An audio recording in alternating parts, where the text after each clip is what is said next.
નમસ્કાર મિત્રો, સ્વાગત છે તમારું અમારી ચેનલ પર એક નવા વિડીયોમાં। મિત્રો, અષાઢી બીજની રાત્રે જો તમે આ જગ્યા ઉપર 3 લવિંગ ફેંકી દેશો તો જગન્નાથની કૃપાથી તમારી બધી જ મનોકામના પૂર્ણ થઈ જશે। મિત્રો, તમારા ઘરમાં એટલું ધન આવશે કે તમે ગણી પણ નહીં શકો। મિત્રો, અષાઢી બીજનો દિવસ એ શુભ અને પવિત્ર મનાય છે અને આ દિવસે ઘણા એવા શુભ સંયોગોનું પણ નિર્માણ થઈ રહ્યું છે। આથી જુઓ, કોઈ પણ વ્યક્તિ અષાઢી બીજની રાત્રે આ જગ્યા ઉપર 3 લવિંગ ફેંકી દેશે તો રાતોરાત જ કરોડપતિ બની જશે। આથી મિત્રો, તમારે આવનારી અષાઢી બીજના દિવસે આ 3 લવિંગ વાળો ઉપાય જરૂર કરવો જોઈએ, જે આપણા શાસ્ત્રોમાં પણ જણાવવામાં આવ્યો છે। તેમજ મિત્રો, જો તમે આખું વર્ષ આ ઉપાય ન કર્યો હોય તો કંઈ પણ નહીં, તમે આવનારી અષાઢી બીજના દિવસે એટલે કે મિત્રો, જો તમે ઉપાય કરી લેશો તો મિત્રો તમારું વર્ષો જૂનું કાર્ય અવશ્ય પૂર્ણ થાય। તમને એવો ચમત્કાર જોવા મળશે કે ભગવાન જગન્નાથની કૃપાથી તમારો બેડો પાર થઈ જશે। તો મિત્રો, હવે આપણે વિડીયોમાં આગળ વધતા પહેલા જો તમે ઈચ્છતા હોય કે ભગવાન જગન્નાથની કૃપા તમારી ઉપર સદા જ બની રહે તો મિત્રો આ વિડીયોને લાઈક કરી અને કમેન્ટમાં જય જગન્નાથ જરૂરથી લખી દેજો। મિત્રો, ઉપાયને છે કોઈ પણ વ્યક્તિ અષાઢી બીજના દિવસે કરી લેશે તો મિત્રો તેની બધી જ મનોકામના પૂર્ણ થઈ જશે। આથી મિત્રો, આપણે આ ઉપાય વિશે હવે આગળ વધીએ અને એના પહેલા આપણે અષાઢી બીજના મહત્વ તેમજ એ દિવસે કરાતા શુભ કાર્ય વિશે વાત કરી લઈએ અને પછી આપણે ઉપાય વિશે જાણીએ કે તમારે આવનારી અષાઢી બીજના દિવસે 3 લવિંગ છે કે જેને આ જગ્યા ઉપર તમારે ફેંકી દેવા તો તમારી સમસ્ત મનોકામના પૂર્ણ થાય। મિત્રો, અષાઢી બીજના દિવસે ભગવાન જગન્નાથની જે રથયાત્રા નીકળે છે તેનું આપણા ધાર્મિક શાસ્ત્રોમાં બહુ જ ખાસ અને વિશેષ મહત્વ છે। ભગવાન જગન્નાથની આ યાત્રા તેને દશાવતાર યાત્રા તેમજ જનકપુરીની યાત્રા તરીકે પણ ઓળખાય। મિત્રો, દર વર્ષે ઓડિશાથી જગન્નાથજીના રથની યાત્રાનું આયોજન કરાયું છે અને 4 ધામની યાત્રાનું એક સ્થળ કે જે જગન્નાથપુરી પણ છે।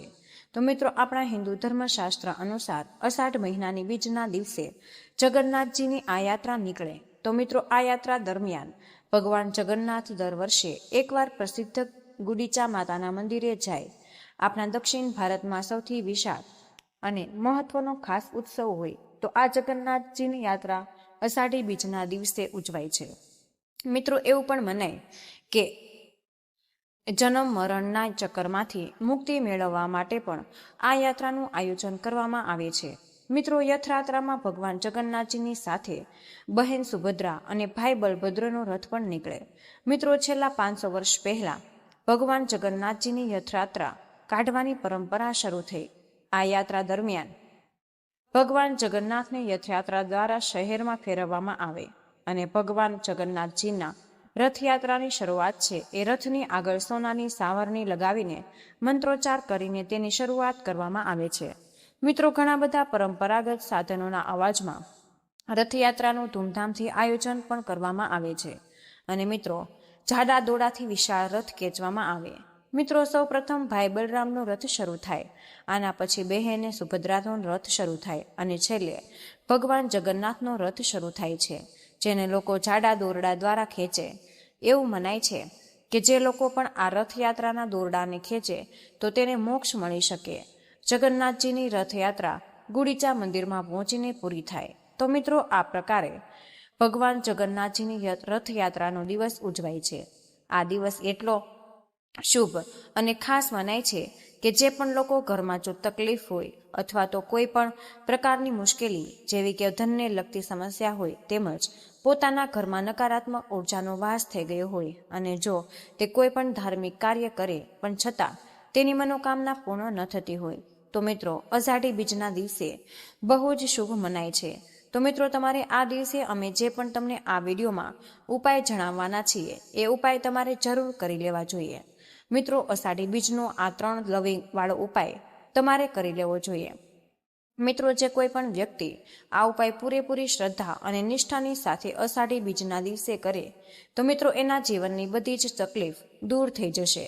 સાથે જ મિત્રો, તમારે અષાઢી બીજના દિવસે ભગવાન જગન્નાથનો જે રથ હોય તો એનું દોરડું જરૂર ખેંચવો। મિત્રો, એવું માનવામાં આવે છે કે જે કોઈ પણ વ્યક્તિ ભગવાન જગન્નાથજીની રથયાત્રાનો દોરડું ખેંચે તો તેને જીવનમાં ઘણા બધા ચમત્કાર જોવા મળી શકે। મિત્રો, ભગવાન જગન્નાથજીની યાત્રા દરમિયાન ઘણી બધી ટ્રાફિક તમને જોવા મળે છે, પણ જો અમુક એવા લોકો હોય કે જે ગમે તેમ કરીને ભગવાન જગન્નાથજીની યાત્રાનું દોરડું ખેંચવાનો લાભ લે તો તેને ઉત્તમ ફળની પ્રાપ્તિ થઈ શકે. આથી મિત્રો, જો તમે પણ આ વસ્તુનો લાભ લ્યો છો તો તમારી પણ સમસ્ત મનોકામના પૂર્ણ થાય. અને જો અષાઢી બીજના દિવસે તમે રાત્રે 3 લવિંગ વાળો ઉપાય કરી લેશો તો તમને અવશ્ય ઉત્તમ ફળની પ્રાપ્તિ થાય. હવે મિત્રો, આવો આપણે આ ઉપાય વિશે આગળ વધીએ અને જાણીએ કે તમારે અષાઢી બીજના દિવસે 3 લવિંગ ઉપાય કઈ રીતે કરવાનો છે અને આ 3 લવિંગ તમારે કઈ જગ્યા ઉપર ફેંકવા. તો મિત્રો, એ ઉપાય વિશે જાણીએ એના પહેલા જો તમે હજુ સુધી આ વિડીયોને તમે લાઈક ન કર્યો હોય તો મિત્રો એક લાઈક જરૂર કરી દેજો અને આ ચેનલને પણ તમે સબસ્ક્રાઈબ કરી લેજો કે જેથી કરીને તમને આવા જ વિડીયો તમને દરરોજ મળતા રહે. સાથે જ કમેન્ટ બોક્સમાં જય જય જગન્નાથ જરૂરથી લખી દેજો કે ભગવાન જગન્નાથની કૃપા તમારી ઉપર હંમેશા માટે બની રહે. તો મિત્રો, ઉપાય કરવા માટે સૌપ્રથમ તમારે 3 લવિંગની જરૂર પડે. આ 3 લવિંગ એવા હોવા જોઈએ કે જે ખંડિત બિલકુલ ન હોય. તો મિત્રો, આ લવિંગ એવી વસ્તુ છે કે એનો ઉપાય જો તમે પૂરેપૂરી શ્રદ્ધા અને નિષ્ઠાની સાથે કરો તો મિત્રો આ વસ્તુ બહુ જ શુભ મનાય છે અને આનાથી તમારા ઘરમાં બધી જ ધનને લગતી સમસ્યા સમાપ્ત થાય અને તમારા ઘરમાં ધન આવવાના નવા નવા રસ્તાઓ ખુલવા લાગે. તેમાંથી તમારા ઘરમાં જેટલા પણ સદસ્ય છે એના જીવનમાંથી મુશ્કેલી દૂર થઈ જાય. તો મિત્રો, જો તમે ઉપાય અષાઢી બીજની રાતે કરી લીધો તો તમારા જીવનમાં જેટલું પણ દુઃખ છે એ દૂર થવાનો સમય આવી ગયો. આ લવિંગનો ઉપાય એવો છે કે જે તમારા ઘરમાંથી નજર દોષ હશે તો એને પણ દૂર કરે, તેમજ જો નકારાત્મક ઉર્જા હોય તો એને પણ સમાપ્ત કરી દેશે. આ લવિંગના જેટલા પણ ઉપાય હોય છે એ બધા જ દેવી દેવતાઓને પ્રસન્ન કરી શકે. તો મિત્રો, આ ઉપાય કરવા માટે તમારે સૌપ્રથમ 3 આખા લવિંગની જરૂર પડે. તો મિત્રો, જ્યારે પણ તમે રાત્રે આરતી કરો છો ત્યારે તમારે આ 3 લવિંગ જે પણ તમે દીવો પ્રગટાવો એમાં તમારે આ 3 લવિંગ નાખી દેવાના છે અને પછી તમારે ભગવાનની પૂજા અર્ચના કરવી. મિત્રો, તમે આમ તો દરરોજ ભગવાનની પૂજા અર્ચના કરો છો અને એક દીવો પ્રગટાવો, પણ જો મિત્રો તમે અષાઢી બીજના દિવસે આ ઉપાય કરી લેશો તો મિત્રો તમારા ઘરની બધી જ મુશ્કેલીઓ એ સમાપ્ત થઈ જાય છે.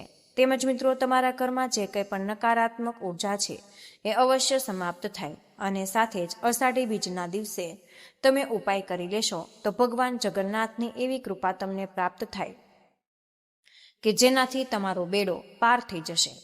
મિત્રો, હવે આપણે લવિંગનો એક બીજો ઉપાય વિશે વાત કરીએ, જે ઉપાય તમારે અષાઢી બીજની રાત્રે જરૂર કરવો. તો મિત્રો, ઘણીવાર એવું જોવા મળે છે કે તમે ઘણા બધા પ્રયત્ન કર્યા પછી કોઈ પણ કામ છે તમારું સફળ થઈ શકતું નથી. એ કામમાં તમને સતત અવરોધો આવ્યા કરતા હોય.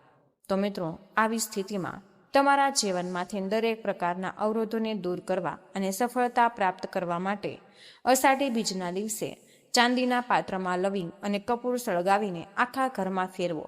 આનાથી મિત્રો તમારા જીવનમાં આવતા તમામ અવરોધો દૂર થઈ જશે અને એ દિવસે જુઓ તમારી ઉપર કોઈ દોષ હશે તો એ દોષ પણ સમાપ્ત થઈ જશે.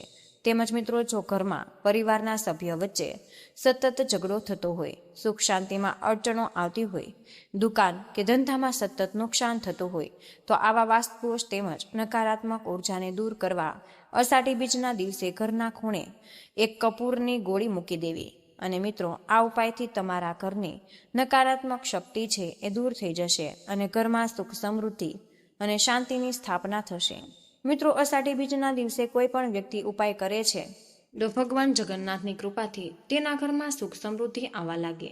મિત્રો, ભગવાન જગન્નાથ છે એ દિવસે બહુ જ પ્રસન્ન મુદ્રામાં હોય. આથી જો તમે લવિંગના ઉપાય કરો તો તમને ઉત્તમ ફળની પ્રાપ્તિ થાય. મિત્રો, આવો હવે આપણે રથયાત્રાની પૌરાણિક કથા વિશે જાણીએ. તો મિત્રો, પૌરાણિક કથાઓ અનુસાર ઘણા લોકો એવું માને છે કે એકવાર કૃષ્ણની બહેન સુભદ્રા એના પિયરમાં આવે છે. તેણે એના ભાઈઓ કૃષ્ણ બલરામની સાથે શહેરની એક મુલાકાત લેવાની ઈચ્છા વ્યક્ત કરી. પછી કૃષ્ણ અને બલરામ સુભદ્રા સાથે રથમાં શહેરની મુલાકાત લેવા માટે જાય છે. ત્યારથી જ મિત્રો રથયાત્રાની શરૂઆત થઈ એવું મનાય છે કે તેની સાથે મિત્રો બીજી એક પણ કથા એવી છે કે ગુડીચા મંદિરમાં સ્થિત દેવી કૃષ્ણની માસી છે, જે ત્રણેય ભાઈઓ બહેનો પોતાના ઘરે આવવાનું તેમને આમંત્રણ આપે. તો મિત્રો, હવે આવી સ્થિતિમાં કૃષ્ણ અને બલરામ અને સુભદ્રા 3 દિવસ માટે માસીના ઘરે આવ્યા હતા એવી પણ પ્રથા પ્રચલિત છે. બીજી લોકકથા એવી છે કે કૃષ્ણના મામા કંસ તેમને મથુરા બોલાવે છે. એક સારથી સાથે એક રથને ગોકુળમાં મોકલે ત્યારે રથયાત્રાની શરૂઆત થઈ તેવું મનાય. મિત્રો, જ્યારે કૃષ્ણ તેમના ભાઈઓ અને બહેનો સાથે રથમાં મથુરા ગયા, જો કે કેટલાક લોકો એવું પણ માનતા હોય કે આ દિવસે કૃષ્ણએ કંસનો વધ કર્યો હતો અને મોટા ભાઈ બલરામ સાથે મળીને લોકોને દર્શન આપવા માટે તે મથુરામાં રથયાત્રા શરૂ કરી હતી. તેમજ આના પછીની લોકવાયકા એવી પણ છે કે કૃષ્ણની રાણી હોય છે એ માતા રોહિણીને રાસલીલાનો પાઠ કરવા કહ્યું. માતાને લાગે કે સુભદ્રાએ ગોપીઓ સાથે કૃષ્ણની રાસલીલા વિશે સાંભળવું જોઈએ નહીં, તેથી તેને કૃષ્ણ અને બલરામ સાથે રથયાત્રા પર મોકલ્યા. એટલામાં જ નારદજી ત્યાં આવે છે અને ત્રણેયને એક સાથે જોઈને ખુશ થઈ ગયા. આથી ત્રણેયના આવા દર્શન દર વર્ષે થાય એને પ્રાર્થના કરીએ છીએ કે ત્યારથી જ ત્રણેય જોવા મળે. મિત્રો, એવું પણ કહેવાય છે કે કૃષ્ણના મૃત્યુ પછી જ્યારે તેમના નશ્વર અવશેષોને દ્વારકા લાવવામાં આવ્યા હતા, ત્યારે બલરામ તેમના ભાઈના મૃત્યુથી બહુ જ દુઃખી થઈને કૃષ્ણના શરીરને સાથે સમુદ્રમાં કૂદી પડ્યા. તેની પાછળ સુભદ્રા પણ આવી. આ સમય દરમિયાન ભારતના પૂર્વમાં સ્થિત પુરીના રાજા ઇન્દ્રમુનિને સપનું આવ્યું કે કૃષ્ણનું શરીર સમુદ્રમાં તરતું. અહીં કૃષ્ણને વિશાળ પ્રતિમા બનાવવી જોઈએ અને મંદિર બનાવવું જોઈએ. સપનામાં દેવદૂત કહે છે કે કૃષ્ણની સાથે બલરામ અને સુભદ્રાની લાકડાની પ્રતિમા પણ બનાવવી જોઈએ અને કૃષ્ણની રાખ પ્રતિમાની પાછળના છિદ્રમાં તેને રાખવી જોઈએ. પછી રાજાનું સપનું સાકાર થાય અને કૃષ્ણની રાખ સમુદ્રમાંથી મળી આવે.